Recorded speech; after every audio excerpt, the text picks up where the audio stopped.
खबर है कराची से, जहां कराची के इलाके लियारी एक्सप्रेसवे थाना गुलशन इकबाल की हदूद में स्पेशल इन्वेस्टिगेशन यूनिट की मुबैना मुकाबले में बैनुल सूबाई डकैत गैंग का सरगना हलाक हो गया है।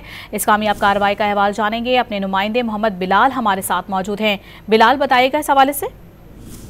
जी बिल्कुल, देखिए रात गए पुलिस मुकाबला लियारी एक्सप्रेस पे गुलशन इकबाल की हदूद में हुआ था। शदीद जख्मी होने वाला डाकू अब हलाक हो गया है।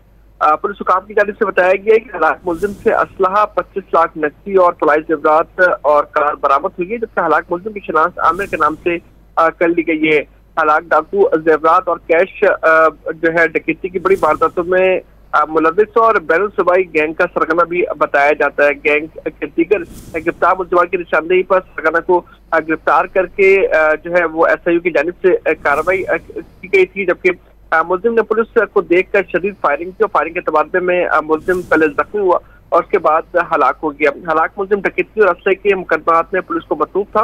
अब तक के हासिल करदा रिकॉर्ड के मुताबिक हलाक डाकू लाहौर और कराची के संगीन नौयत के 30 मुकदमात में मुलविस है, जबकि मजीद कानूनी कार्रवाई और मजीद तफ्तीश की जा रही है। पुलिस हुकाम की जानिब से ये कहा गया है कि मुलजिम के जो दीगर साथी हैं वो पहले ही गिरफ्तार हो चुके थे, जबकि जो सरगना है इस गैंग का उसकी गिरफ्तारी के लिए मुख्तलिफ मकामात पर छापे मारे गए थे, लेकिन कोई कामयाबी नहीं मिल सकी थी।